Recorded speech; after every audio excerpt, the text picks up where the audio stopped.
Salazar, abogada por la UNAM con especialidad en Derecho Electoral, colaboradora de Sin Línea MX y miembro de esta familia Sin Censura. Te saludo con mucho gusto, Laura. ¿Cómo te va?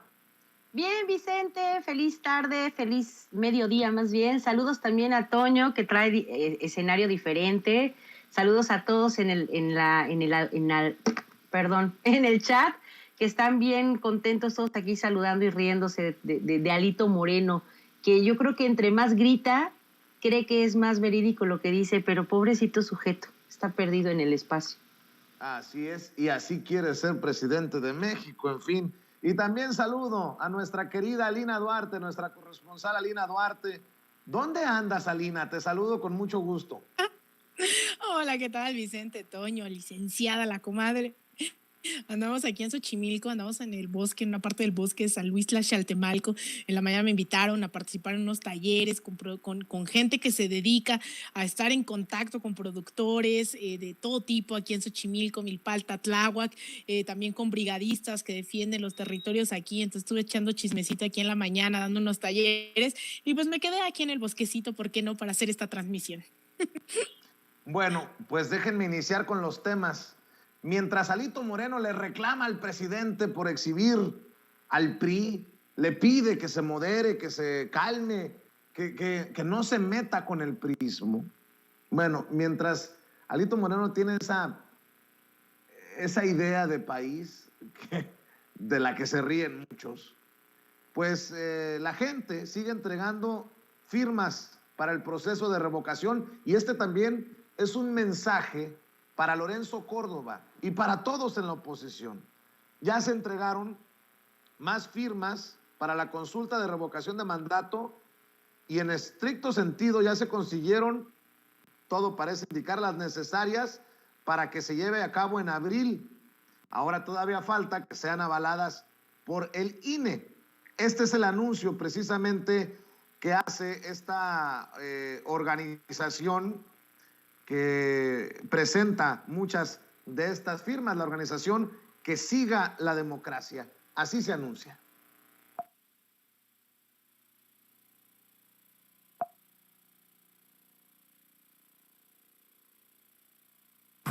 Amigas y amigos de Que Siga la Democracia, estamos aquí hoy en las oficinas del INE entregando nuestro segundo millón. Gracias a todas y a todos por este gran trabajo que se está haciendo. Ya cumplimos la meta hoy en 5 estados más. Así es, gracias a todos ustedes, nuestra segunda entrega fue todo un éxito. La voluntad de millones de mexicanos hoy se suma al trabajo nacional y día a día seguiremos sumando más voluntades para que se vivan procesos democráticos en México. Los mexicanos ya cumplimos. Aquí está el 1 millón de firmas más. Ahora le exigimos al INE que también cumpla, que haga realidad la consulta de revocación de mandato el día 10 de abril de 2022. Queremos invitarlas e invitarlos a que se sigan sumando. Aún estamos a tiempo. Vamos por 4 millones en todo el país. Hay que seguir con mucho ánimo. Ya somos millones de mexicanos los que estamos unidos en este y gran causa, porque queremos que sí, que siga Andrés Manuel, que siga Andrés Manuel. Muchas gracias. Gracias. Que siga la democracia, señores. Que siga la democracia. Laura, pues dicen los mexicanos ya cumplimos, ahora esperamos que cumpla el INE, aunque veo muy complicado, veo el camino muy sinuoso, con muchas curvas por las declaraciones del propio consejero presidente del INE, Lorenzo Córdoba, que veíamos y escuchábamos aquí en Sin Censura hace rato. Pues sí, Vicente, mira, por un lado, fueron ante la Corte para volver a decir, es que si no me dan esos 5 mil millones de pesos que nos robó el Congreso, pues no vamos a hacer nada porque estamos tan pobrecitos que no nos alcanza el dinero. Por otro lado, están con lo de que, como dices, hay que ver cuántas de esas firmas rasuran para que no alcance. Ya entregaron, en teoría, los 3.7 millones que se requieren, pero llevan 2 entregas y tenemos hasta el 25 de diciembre para que sigan entregando. Y yo creo que Gaby y todo el equipo a lo largo y ancho del país están trabajando a marchas forzadas para entregar 4 millones de firmas y que no nos falte ninguna. Pero como dices, el camino es sinuoso porque al INE no le conviene que siga la democracia. Ahí sí que, como dice el nombre de esta asociación de Gaby Jiménez, pero es muy doloroso ver cómo se escudan en todas las mentiras y cómo le quieren decir al pueblo de México: lo que ustedes opinen a nosotros no nos afecta, no nos interesa. Para nosotros democracia es la imposición de nuestras ideas, el hágase nuestra voluntad. Y hay que exigir, hay que estar muy pendientes porque este es un esfuerzo en dos partes. Viene esta parte que de alguna manera es complicada, pero se remonta porque 4 millones no es tanto. Hay que prepararnos para que una vez que se aprueben los casi 3 millones que se necesitan de firmas de apoyo, y bien lo sabe aquí mi comadre, cómo se las dan en el INE para recortar y para quitar firmas buenas, pues exigir que para abril se esté celebrando esta consulta que es tan importante, no para que el presidente se vaya, como bien lo hemos dicho a lo largo de muchos programas, sino para que aprendamos a utilizar las herramientas de democracia participativa que tenemos a nuestro alcance, que no son cualquier cosa, que nos van a servir en el futuro. Esperemos y empujemos a los legisladores para que así lo hagan, para quitarnos de encima presidentes, gobernadores, legisladores, cualquier tipo de funcionario que nos esté afectando y no tengamos que soplárnoslos por todo el periodo porque así lo quiso la vida y el destino. Entonces, es bien importante que nosotros seamos quienes le digamos al INE: a mí tus cuentas y tus asesores de 100,000 pesos y tus cuentas de celular de 4,000 pesos por persona y tus apoyos de auto con chofer, gasolina y seguro no me interesa. Eso págalo de tu bolsa y hazte cargo de tus asesores, lo que tengas que hacer, pero los 19,000 millones de pesos que se te otorgaron en el presupuesto 2022 te alcanzan. Ahí sí que te alcanzan y te sobran para hacer la consulta como tiene que hacerse, y entonces aprenderán que el que manda pues somos nosotros, el pueblo, y por eso hay que ser bien exigentes de este artículo 39 que tanto nos tendría que estar moviendo todo el tiempo. Somos el soberano, somos nosotros los que decidimos, no son ellos un puñado de bandidos que, escudados en sus doctorados y en sus asientos de lujo y en esta herradura del INE, deciden lo que la gente quiere. O sea, no puede ser posible que unos cuantos funcionarios decidan lo que el pueblo, lo que millones de mexicanos han exigido, que es la democracia hecha realidad. Va a estar muy interesante ver cuál postura será la del INE cuando se cumpla con lo establecido en cuestión de firmas, cuando se validen estas firmas. Dice esta organización que acabamos de presentar al INE que ya presentaron el segundo millón, y después de que ya estén validadas las firmas, ¿el INE tendrá la osadía? ¿Se animará Lorenzo Córdoba, Ciro Murayama y los consejeros que lo respalden a convertirse en una zancadilla en el proceso de revocación de mandato? No lo dudo ni tantito, ¿eh? Claro, yo rescataría esto, Vicente, esto último, que incluso nos pone a debatir a las y los mexicanos el tema de hasta dónde tenemos que hacer uso no solamente de las herramientas de la democracia participativa, sino también exigir a las instituciones que por muchas herramientas que tenemos todavía no están a la altura del momento histórico. El INE, yo no dudo en ningún momento que vayan y digan lo que quieran, que digan misa, pero al final sí hay forma de desmantelar a ese INE. Uno es la participación masiva de la ciudadanía en este tipo de procesos, sea referéndum, sea consulta, sea plebiscitos. El hecho de juntar las 4 millones de firmas, 5 millones de firmas, no solamente es simbólico ni significativo, es un mensaje directo a Lorenzo Córdoba y a sus mafiosos para que haga respetar la voluntad popular, y yo creo que a veces eso todavía no estamos en ese paso, y eso me preocupa mucho cuando vemos a la gente que quiere refrendar un gobierno, quiere ser partícipe del mismo, pero todavía no estamos en el punto donde se desborda masivamente esta participación, no se refleja en la recolecta de firmas ese 70% de aprobación gubernamental. Todavía no se dimensiona ante lo que estamos ante la posibilidad con este referéndum, con este plebiscito, este mecanismo de consulta popular, estamos ante la oportunidad de profundizar transformaciones, de demostrarle a instrumentos, a instituciones como el INE, que lo que queremos no está representado en una vocería de Lorenzo Córdoba. Ahí es cuando realmente realmente tenemos esta posibilidad de desmantelarlos, de desarticularlos y decir, esto no tiene nada que ver con la voluntad popular. Y la otra, y traigo a colación una de las anécdotas durante la consulta popular, a veces pensamos en el INE solamente como Lorenzo Córdoba, Ciro Murayama y estos personajes, pero fíjate que pasó algo muy, muy interesante durante la consulta popular.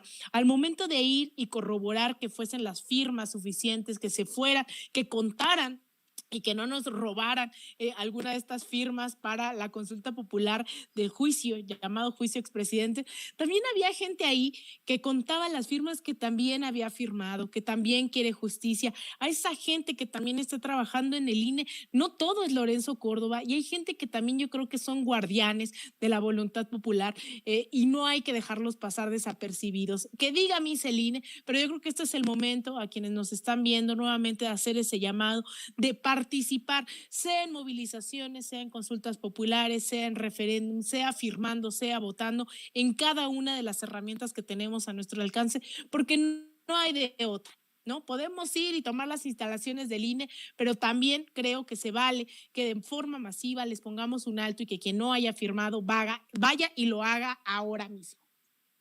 Fíjate, perdón por decirlo de esta manera, pero me fascina en ocasiones la comedia, el chiste en el que se han convertido en el PAN. Y Marco Cortés necesita su propio programa de sketch cómico o de stand-up. No, le puede hacer, yo creo, fácilmente la competencia a Héctor Suárez Gómez, el hijo del finado Héctor Suárez.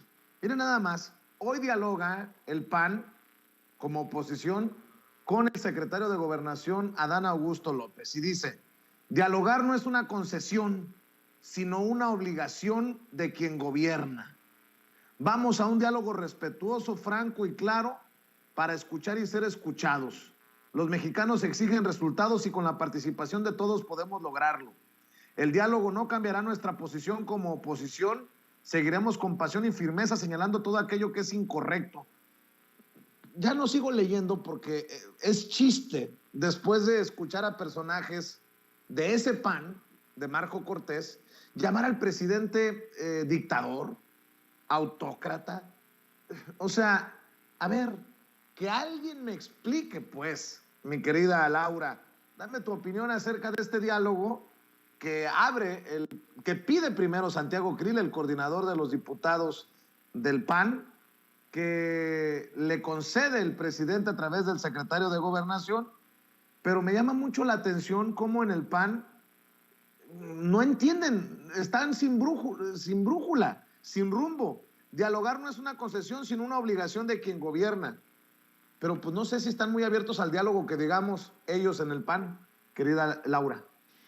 Pues mira, yo la verdad es que creo que quienes están cerrados de la inteligencia, del diálogo, de la lógica, es precisamente el grupo parlamentario que la verdad son la mejor porra para Morena, porque todo lo que dice pues este Marquititito sirve o abona para que la gente se vaya alejando cada vez más del PAN. Es una ridiculez ahora exigir un diálogo cuando el primero que dijo vamos a juntarnos, vamos a gobernar para todos, pues fue el presidente. Él ha dado pie al diálogo. Tanto es así que él no le ha hecho el fuchi a los gobernadores del PAN, ni a los gobernadores de Movimiento Ciudadano, o sea, él va y se acerca porque sabe que la gente, más allá de los colores políticos, pues merecen un buen gobierno. Entonces, que ahora salga este sujetito a decir que el presidente tiene obligación, pues la verdad es que caen en el ridículo. En efecto, Santiago Krill llegó en una actitud, pues a mí me parece mucho más seria, más institucional, sin decirte que soy su fan, porque no lo soy, pero en un ánimo de entendimiento, porque al final de cuentas él ha sido legislador, él fue secretario de Gobernación, por supuesto que tiene mucha más manejo, ¿no?, de lo que debe hacerse como relaciones políticas entre el grupo en el poder y en este caso el grupo que debería de representar la oposición. Y sabe perfectamente bien Santiago Krill que tampoco es precisamente que el presidente y el gobierno en turno las haya tenido fáciles, porque pues él fue también artífice de un par de pues gobiernos, desgobiernos más bien, de sexenios nefastos que llevaron al país a estar en donde está ahora. Entonces, me parece que tender puentes de parte de Krill no fue una mala idea. El único problema es que si todos los panistas tuvieran esta sensibilidad política que tiene Krill, pues estaríamos hablando verdaderamente de una oposición. Pero es Krill y son las migajas de lo que es el PAN, y que, como dices, no entienden, no saben lo que es ser político, no saben ni siquiera lo que significa el peso específico que conlleva el ser oposición. O sea, no se han dado cuenta de la oportunidad de oro que están dejando escapar, de verdaderamente demostrar que la oposición no es aquel que se tira como un tronco en la carretera para que nadie pase, sino construir un país de contrapesos y equilibrios. No se han dado cuenta, pero qué bueno que no se den cuenta, porque así solitos se tiran al agua y a ver quién los rescata, ¿no? Así es, tu opinión acerca de este tema, y también debo proponerte, Alina, porque tú estuviste allá en Honduras. El presidente Andrés Manuel López Obrador escribe en Twitter: hablé por teléfono para felicitar a la presidenta electa de Honduras, Xiomara Castro. Es un gusto poder trabajar en coordinación con una mujer perseverante y defensora de causas justas. Enhorabuena para su pueblo, dice el presidente Andrés Manuel López Obrador. Pues mira, Vicente, con lo que respecta al PAN, de verdad, ¿de dónde sacan autoridad moral o dónde creen tener autoridad moral? De verdad, el PAN de Vicente Fox se sentó con los pueblos a escucharles. No dijo que iba a gobernar solo para los empresarios. De verdad, el PAN de Felipe Calderón se sentó con las familias de las víctimas, de las miles de víctimas que generó su guerra contra el narcotráfico. De verdad, el PAN de Marco Cortés hoy se ha sentado con los pueblos originarios, con las mujeres, con las familias de víctimas también de desapariciones que generó esa guerra contra, la mal llamada guerra contra el narcotráfico. Hemos visto un PAN que solo se sienta y que escucha a Vox, a grupos fascistas, a terroristas. Ese es el PAN que hoy viene a pedir diálogo. Por esa parte, total y absoluto cinismo.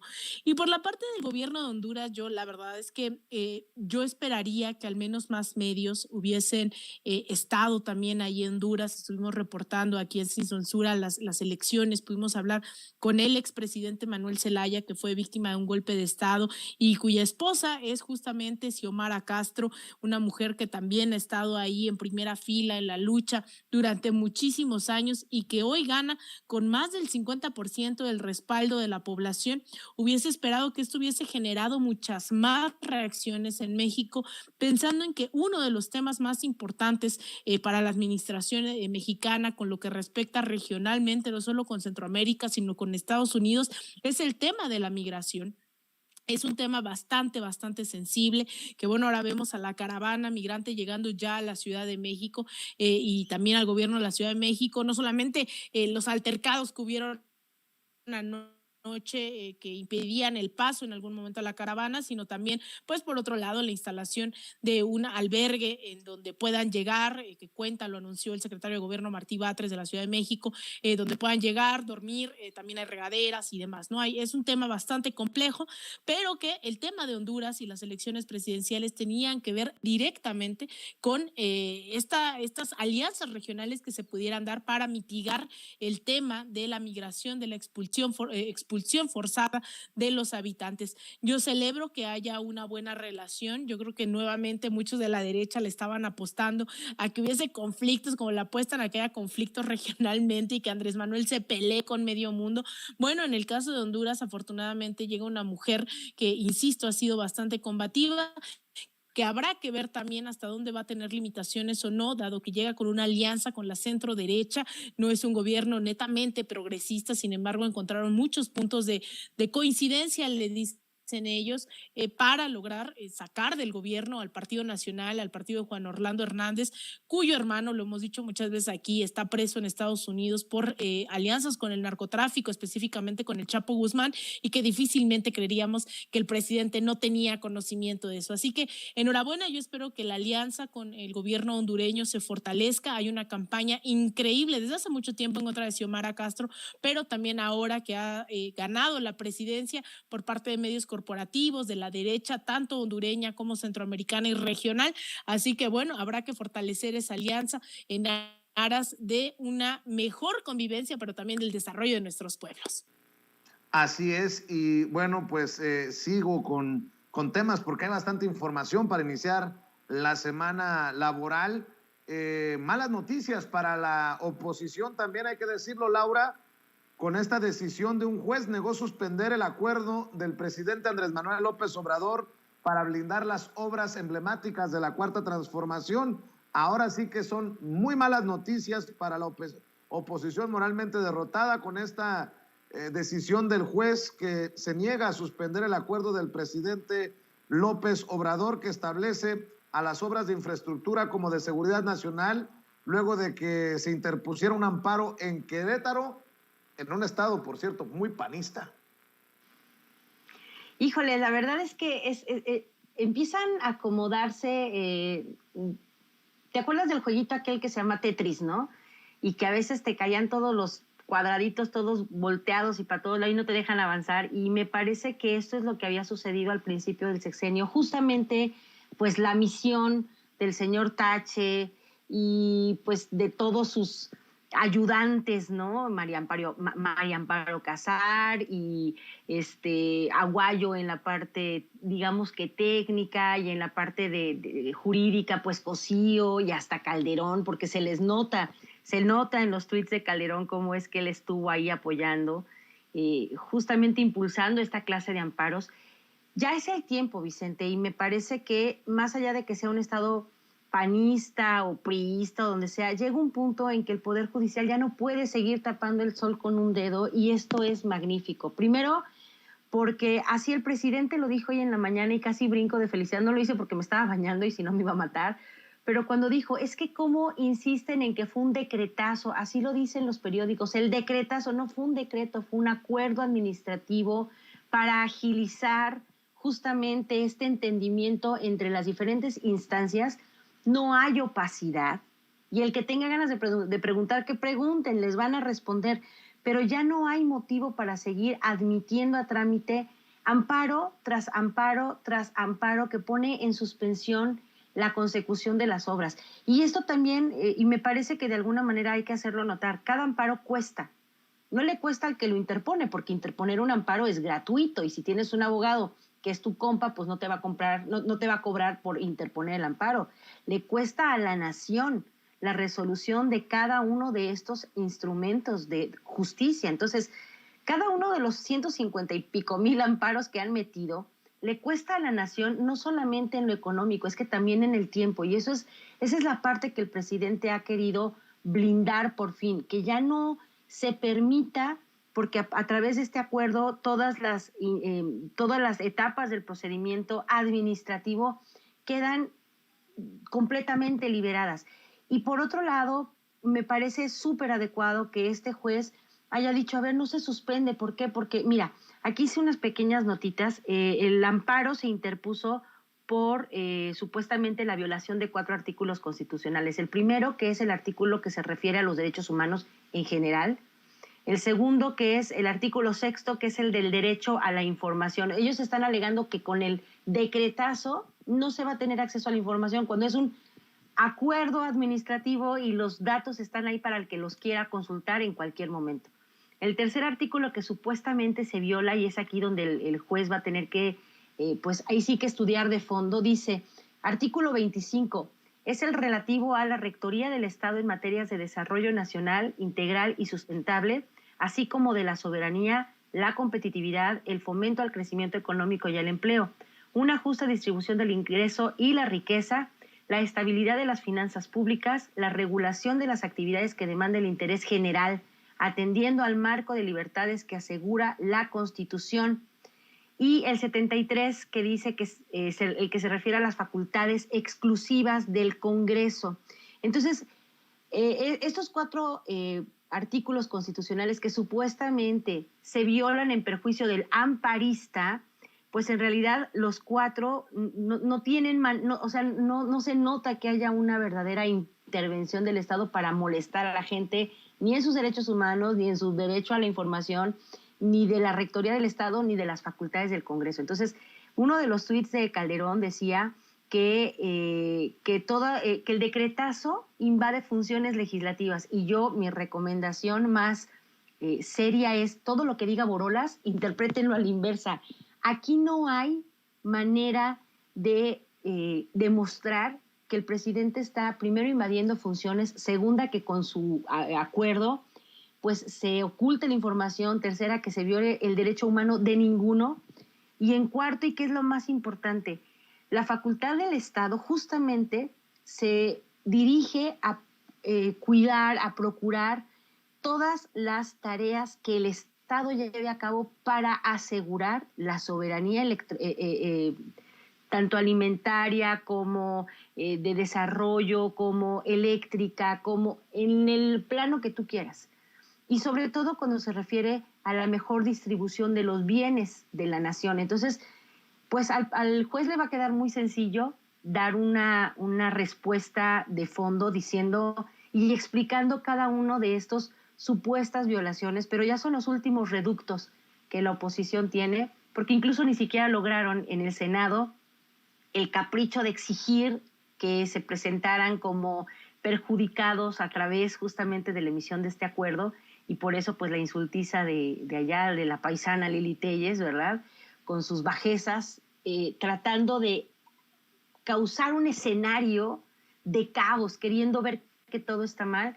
Y entonces me parece que la actuación de este juez es ahí sí que el bálsamo que se necesitaba en materia jurídica para demostrar que no se deben de admitir, que se admitan, pues, porque es de trámite que se admitan, pero que no se conceda la suspensión, que no caigan en el caprichito de te concedo la suspensión y te doy 300 días para desahogar todas las cosas que tengas que desahogar, y esa inamovilidad en que ha caído el país gracias a sus amparos. Así que muy bien por este juez de Querétaro, porque les está dando verdaderamente la vuelta a las últimas oportunidades que tienen de defenderse de un decretazo que no es tal.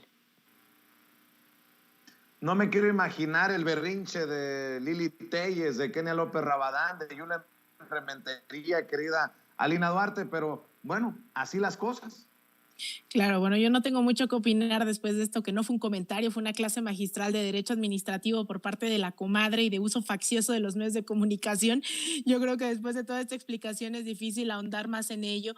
Yo coincido plenamente en el tema de que el expresidente Felipe Calderón, cada que emana una de estas opiniones, sería muy difícil llegar a coincidir en cualquier sentido, ¿no? Y que ahí, al contrario, logra visibilizar todos los intereses que hay detrás, todos estos berrinches de los cuales se agarra, ¿no? Cada uno de estos personajazos como Lili Téllez, como Rabadán, como todas estas personas.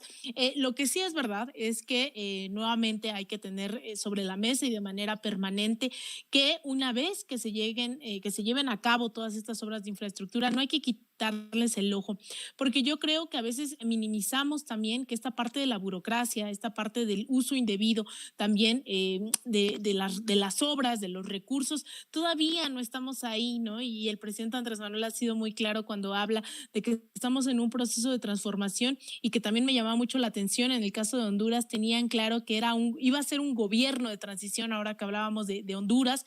Yo creo que en México a veces se nos olvida que todavía estamos consolidando ciertas raíces para que no sean inamovibles y para que sean irreversibles, y ahí es cuando creo que estas grandes obras, estos grandes proyectos, todavía tendríamos que estar concientizando a la gente del uso del bien común, del uso de los recursos naturales, y que tendríamos que estar ahí monitoreando todo lo que vaya a ocurrir con estos. Pues querida Alina, querida Laura, ¿por qué no cerramos invitando a la gente para que apoye sus esfuerzos independientes y la siga también en redes sociales? Alina, ¿por qué no cerramos primero contigo? Muchas gracias, Vicente. Pues yo les invito a que me sigan en Twitter, en @AlinaDuarte_, en Instagram, _AlinaDuarte, en Facebook.com/AlinaDuarte Periodista, también en mi canal de YouTube. Y ya espero que nos veamos, Vicente. Ay, no sé, yo soy la primera que estoy diciendo cuándo participo. Espero que ya estemos diario aquí en Sin Censura, sea en la mañana, en la noche. Así que también sigan la programación de Sin Censura para estar informados, no solamente de México, sino de América Latina. Te mando un abrazo, Vicente, a ti, a Laura, a Toño, a Ceci, a todas y todos los que hacen posible este esfuerzo informativo. Gracias, mi querida Alina. Licenciada, cierra usted también con sus esfuerzos independientes en sus trincheras en redes. Pues bueno, yo estoy en Twitter como @CeballosLaura y en el YouTube, en el Facebook y en el, ¿qué otra cosa es? Bueno, en todas las redes donde transmitimos en Sin Línea MX, TikTok y la otra que es Instagram. Encuéntrenos, por favor, como Sin Línea MX y ahí estamos permanentemente también haciendo participaciones. Tenemos el noticiero, tenemos cápsulas, tenemos opiniones. Entonces, bueno, ahí estamos en Sin Línea MX, pero bueno, a mí también en lo personal, @CeballosLaura en Twitter y en Facebook también soy Laura Ceballos, igualito, así con V. Les mando un abrazo a ambas. Un abrazo, Laura, un abrazo, Alina. Cuídense y que pasen excelente día. Igualmente. Gracias, Cuídense. Vicente. Adiós, Alina. Gracias.